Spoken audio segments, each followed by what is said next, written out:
Welcome,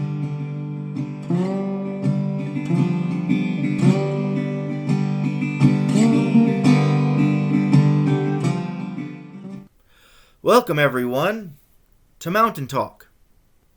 My name is Colwyn Dunlap, the founder and pastor of Crooked Branches Ministry.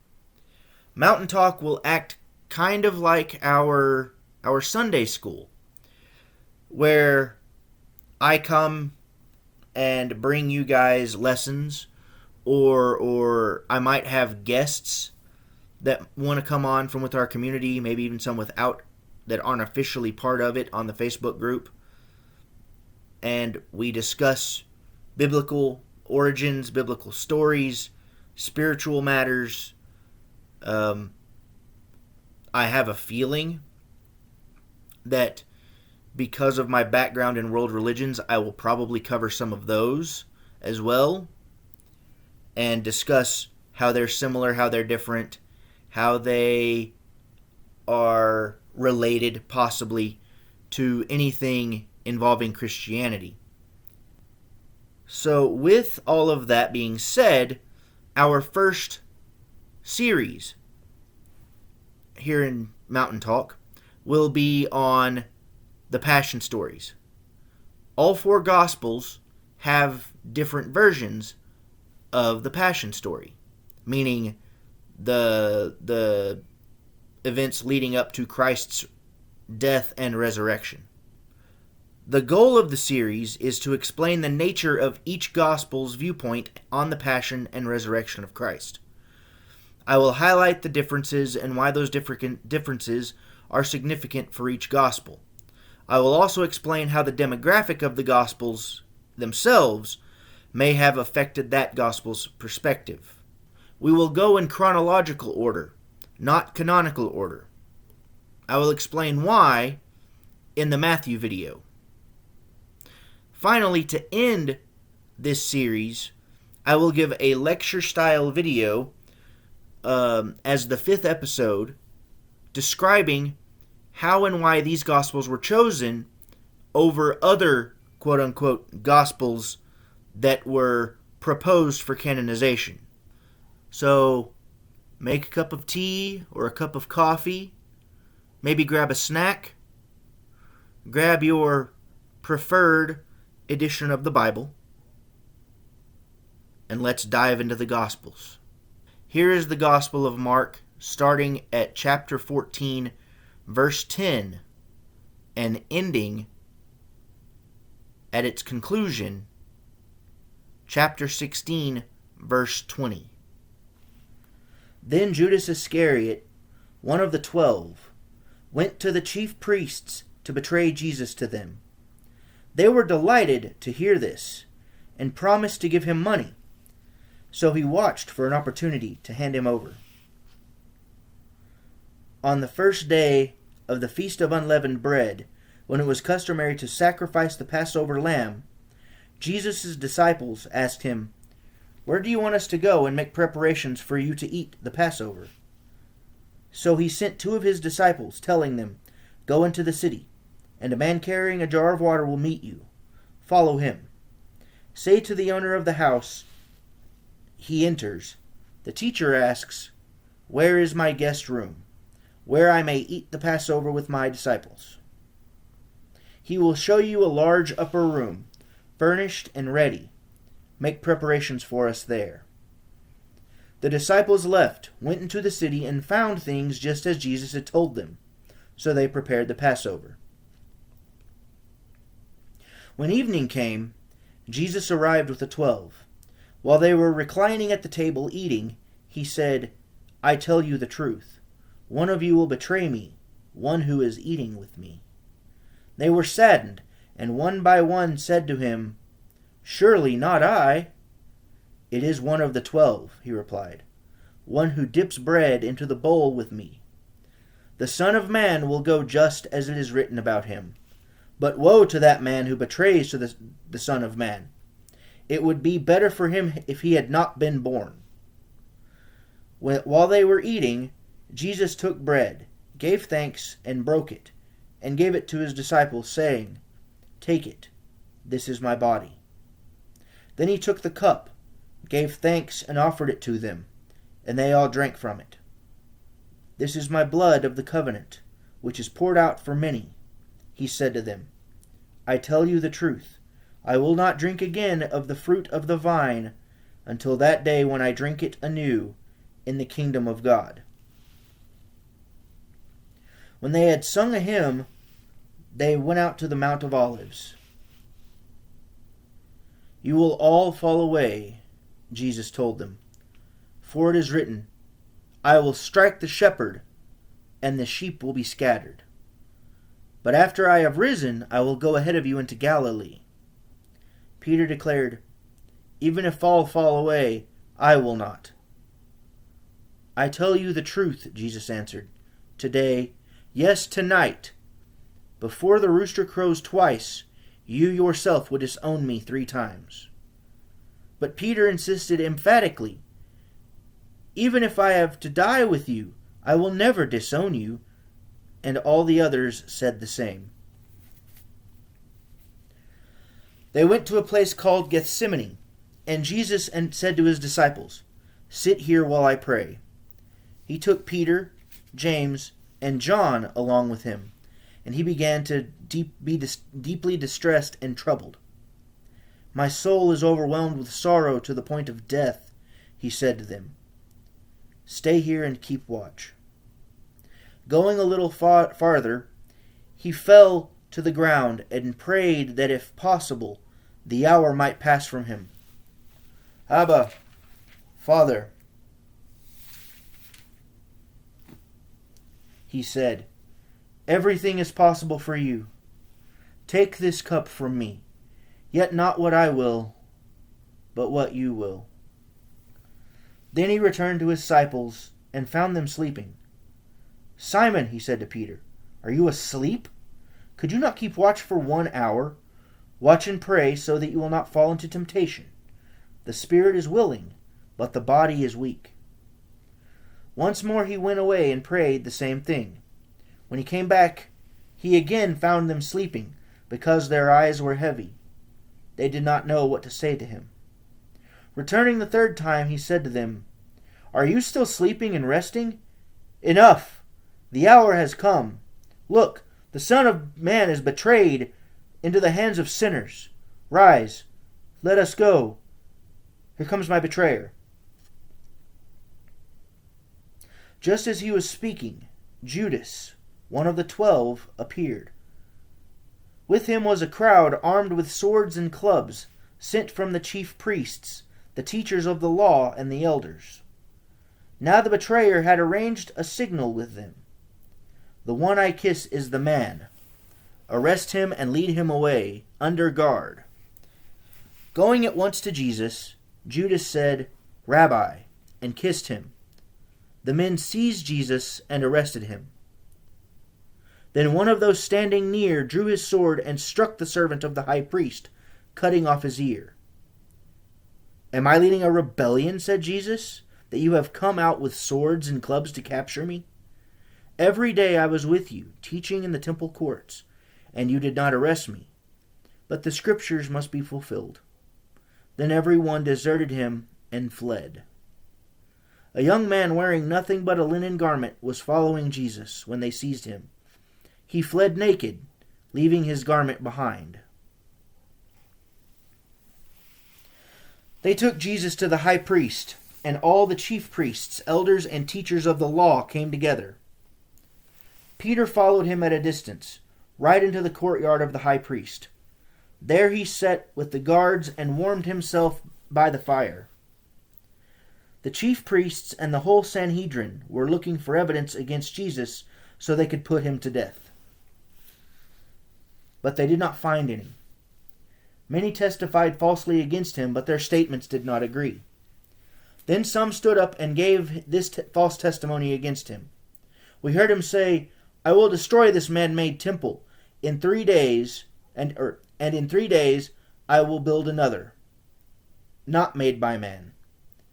Yet even then their testimony did not agree."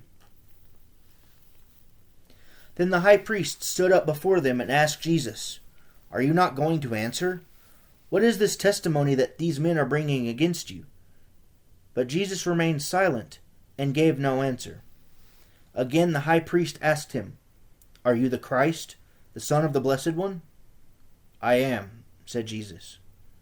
"And you will see the Son of Man sitting at the right hand of the Mighty One and coming on the clouds of heaven." The high priest tore his clothes. "Why do we need any more witnesses?" he asked. "You have heard the blasphemy. What do you think?" They all condemned him as worthy of death. Then some began to spit at him. They blindfolded him, struck him with their fists, and said, "Prophesy!" And the guards took him and beat him. While Peter was below in the courtyard, one of the servant girls of the high priest came by. When she saw Peter warming himself, she looked closely at him. "You also were with that Nazarene, Jesus," she said. But he denied it. "I don't know or understand what you're talking about," he said, and went out into the entryway. When the servant girl saw him there, she said again to those standing around, "This fellow is one of them." Again he denied it. After a little while, those standing near said to Peter, "Surely you are one of them, for you are a Galilean." He began to call down curses on himself, and he swore to them, "I don't know this man you're talking about." Immediately the rooster crowed the second time. Then Peter remembered the words Jesus had spoken to him. "Before the rooster crows twice, you will disown me 3 times." And he broke down and wept. Very early in the morning, the chief priests, with the elders, the teachers of the law, and the whole Sanhedrin, reached a decision. They bound Jesus, led him away, and handed him over to Pontius Pilate. "Are you the king of the Jews?" asked Pilate. "Yes, it is as you say," Jesus replied. The chief priests accused him of many things. So again Pilate asked him, "Aren't you going to answer? See how many things they are accusing you of?" But Jesus still made no reply, and Pilate was amazed. Now it was the custom at the feast to release a prisoner whom the people requested. A man called Barabbas was in prison with the insurrectionists who had committed murder in the uprising. The crowd came up and asked Pilate to do for them what he usually did. "Do you want me to release to you the king of the Jews?" asked Pilate, knowing it was out of envy that the chief priests handed Jesus over to him. But the chief priests stirred up the crowd to have Pilate release Barabbas instead. "What shall I do then with the one you call the king of the Jews?" Pilate asked them. "Crucify him!" they shouted. "Why? What crime has he committed?" asked Pilate. But they shouted all the louder, "Crucify him!" Wanting to satisfy the crowd, Pilate released Barabbas. He had Jesus flogged and handed him over to be crucified. The soldiers led Jesus away into the palace, that is the praetorium, and called together the whole company of soldiers. They put a purple robe on him, then twisted together a crown of thorns and set it on him. And they began to call out to him, "Hail, King of the Jews!" Again and again they struck him on the head with a staff and spit on him. Falling on their knees, they paid homage to him. And when they had mocked him, they took off the purple robe and put on his own clothes. Then they led him out to crucify him. A certain man from Cyrene, Simon, the father of Alexander and Rufus, was passing by on his way from the country, and they forced him to carry the cross. They brought Jesus to the place called Golgotha, which means the place of the skull. Then they offered him wine mixed with myrrh, but he did not take it. And they crucified him. Dividing up his clothes, they cast lots to see what each other would get. It was the 3rd hour when they crucified him. The written notice of the charge against him read, "The King of the Jews." They crucified 2 robbers with him, one on his right and one on his left. Those who passed by hurled insults at him, shaking their heads and saying, "So, you are going to destroy the temple and build it in 3 days. Come down off the cross and save yourself." In the same way, the chief priests and the teachers of the law mocked him among themselves. "He saved others," they said, "but he can't save himself. Let this Christ, this King of Israel, come down from the cross that we may see and believe." Those crucified with him also heaped insults on him. At the 6th hour, darkness came over the whole land until the 9th hour. And at the 9th hour, Jesus cried out in such a loud voice, "Eloi, Eloi, lama sabachthani," which means, my God, why have you forsaken me?" When some of these standing near heard this, they said, "Listen, he's calling Elijah." One man ran, filled a sponge with vinegar, put it on a stick, and offered it to Jesus to drink. "Now leave him alone. Let's see if it's Elijah. If Elijah comes to take him down," he said. With a loud cry, Jesus breathed his last. The curtain of the temple was torn in two from the top to bottom.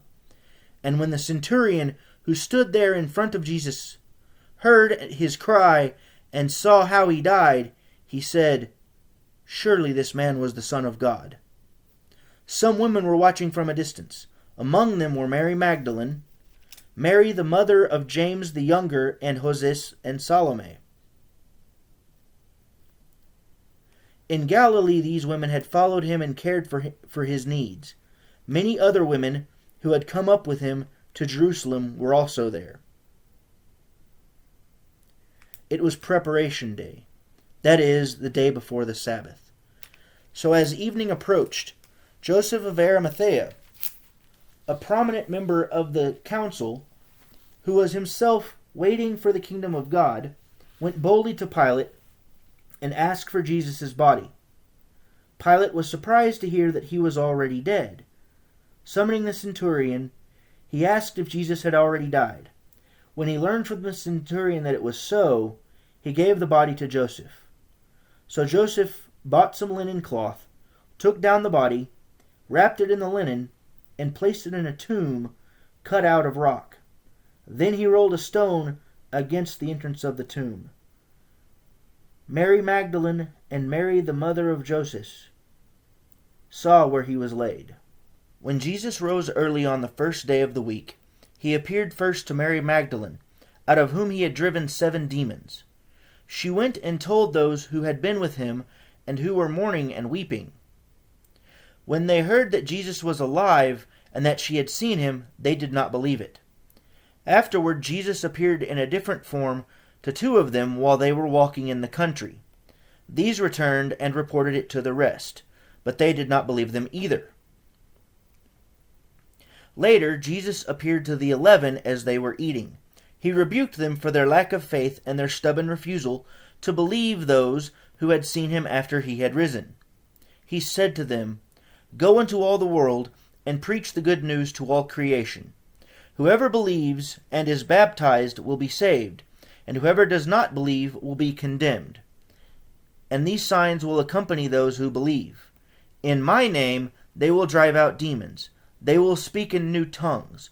They will pick up snakes with their hands, and when they drink deadly poison, it will not hurt them at all. They will place their hands on sick people, and they will get well." After the Lord Jesus had spoken to them, he was taken up into heaven, and he sat at the right hand of God.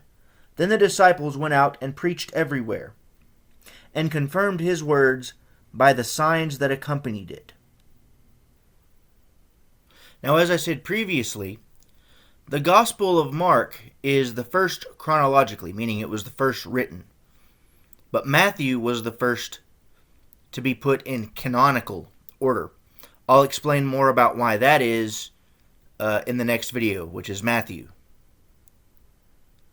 Mark, also known as John Mark, was a close associate to Peter and somewhat to Paul. Throughout the first century, while all of these these documents were being written, there were only a small group of men, and I guess you could say occasionally women, behind writing it. Though even the women would have been, they would have been overshadowed by the men, and they probably would not have been published as women. But anyway, over the years, Mark and Paul kind of had a falling out. Eventually, they made up and became friends again.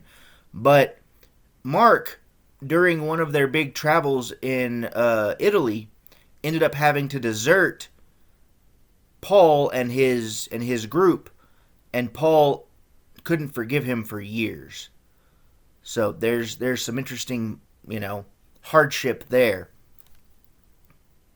But back to the Gospel of Mark.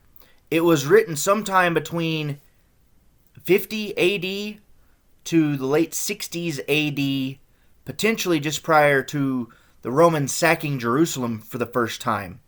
And during that time, they destroyed Solomon's temple. That happened in 70 AD. Most likely, Mark was written around Rome. The Gospel of Mark was written around Rome. It's speculated that since Mark and Peter were close associates at the time, Peter was ultimately martyred in Rome by the order of Nero, that Mark would have been there and writing at that time, and it's logical to place the origin of the gospel there. It has also been speculated that the gospel is a series of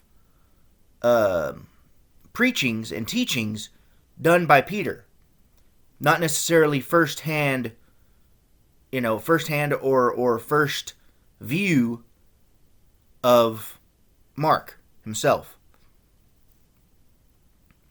And since it was likely written in Rome, it's logical that its primary recipients and the demographic are Romans. Thus, it is written to appeal to Gentiles, i.e. pagans, more than Jews. Mark seems to find the need to explain Jewish customs and translate Aramaic, which was the common vernacular of first century Judea. All of these were cultural aspects that would be alien to Romans. Mark also focuses a great deal on persecution and martyrdom, both of which were rampant toward Christians in Nero's Rome. And I didn't mention his name fully, but Nero Caesar, who was ruler of the Roman Empire, basically for most of the first, I want to say for about the latter half of the first century. And he was a tyrant. I would argue that if he had the means and the ability, he may have given Hitler a run for his money whenever it comes to how evil and sadistic and devious he was. Because, see, it was very common back in these days that you would have people be doused or covered in candle wax and lit from the top of their heads as human candles. That was a very common practice in first century and late first century Rome. Most of the time, those people were Christians, because they talked about being members of the light of the world. Nero, being a literal thinker, thought, oh, hey, that's a cool idea. Here you go. Here, you're the light of the world. Yeah. They were also often fed to starving beasts in the Colosseum.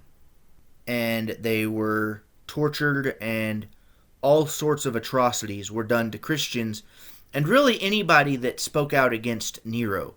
But he especially loved harassing Christians. We have plenty of documentation on it in archaeological findings. But we're not here to talk about the evils of Rome. We're here to talk about the Gospel of Mark and its ending. The book focuses more on what Jesus did than what he said. Since its audience is predominantly pagan, they wouldn't understand most of the Jewish references, but they would understand miracles and the concepts that Jesus practiced and taught, like love, compassion, generosity, and the promise of something better after death. Because again, much like the Jews, ancient Romans didn't have a positive place to go unless they were soldiers or warriors of some kind, and they could end up in Elysium, or they couldn't really go to Olympus, but they would go to the underworld, which is what we would now associate with hell. They called it Hades, which it even mentions in the Gospels and somewhat in the other books. It talks about how Hades and hell are basically the same place to some extent. See, Mark's Jesus is the Jesus of hope in strife, stalwart in belief and faith. By Mark's gospel, he is less rebellious Jewish teacher and more the wise, innocent martyr. Because that Jesus is the Jesus his audience needed more than the apocalyptic teacher of the other Gospels. It's also why I tend to not read the final 12 verses of Mark. The final, quote-unquote, final. Or my favorite aspect of Mark is its ending. It's the thing that I love to study the most about it. And this is coming from someone that loves to study biblical scholarship. Because the earliest documents and copies of Mark end at chapter 16, verse 8. The rest was added later, though we can only speculate who or when chapter 16, verses 9 through 20 were actually written. Personally, I believe that it was written either to strengthen it once it was canonized, or, and here's the more logical one for me too, this is the one that I really believe, it was written just prior to being tried for canonization. The evidence for my speculation lie in its vocabulary and in its imagery. It reads more like a Gnostic approach to the resurrection and to Christ than anything like Mark's previous writing. I'll explain more about Gnosticism and its, you can call them heresies, that's what they're often referred to. Their outlandish teachings in a lot of cases. I'll talk a lot about that in the 5th video here, where I'm talking about canonization and why these books were chosen over the other Gospels. I will tell you that the reason that the Gospel of Mark was chosen was because it was the oldest. That's the primary reason. It was the oldest and arguably the most verifiable whenever put up to the other 3 that they chose. If I remember correctly, I think the Gospel of Mark was the last gospel that was canonized. I'll have to verify that. I'll have to do some research on that one. But what I really enjoy about the Gospel of Mark is, like I said, it's Christ, its version of Jesus, is more of a lead by faith and example kind of guy, and less, if you don't do what I say, then you're condemned. If you don't follow me, then you're condemned. He doesn't really outright state it in the gospel initially, because that's not the message that Mark necessarily wanted to send. It's not really necessarily what that would probably put off most Romans whenever you stop and think about it, because their gods were highly judgmental and incredibly petty. And they would have just been like, oh, it's another one. But if Jesus said, hey, give me all of your worries and I will give you rest, and believe in me and do these things, then you can join me in heaven.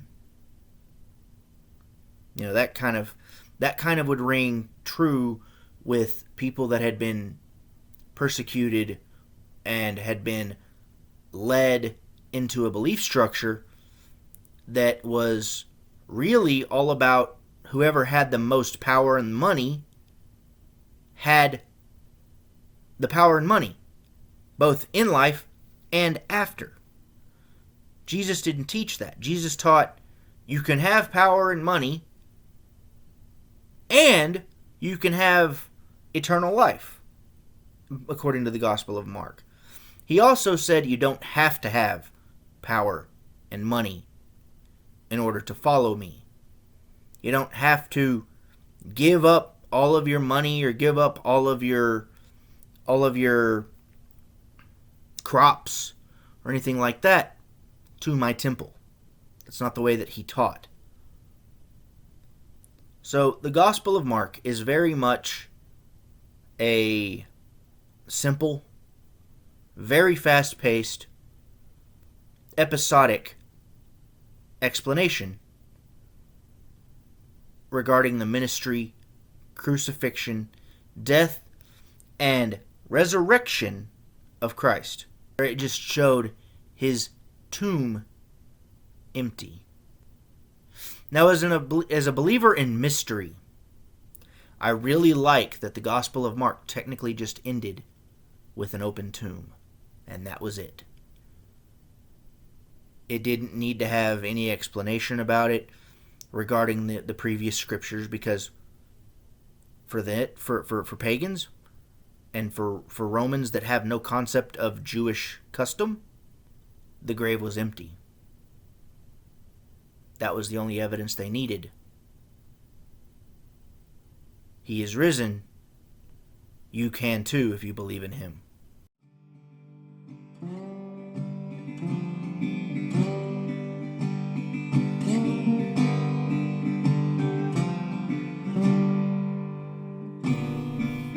I hope you enjoyed this special edition of Mountain Talk.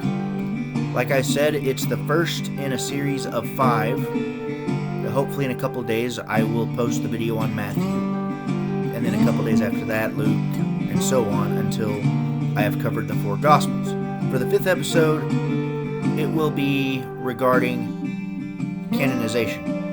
Why each of these Gospels are, I guess, more valid or more accurate, really is what it is. More accurate in their telling of Jesus' ministry and life than the other Gospels that were proposed for canonization.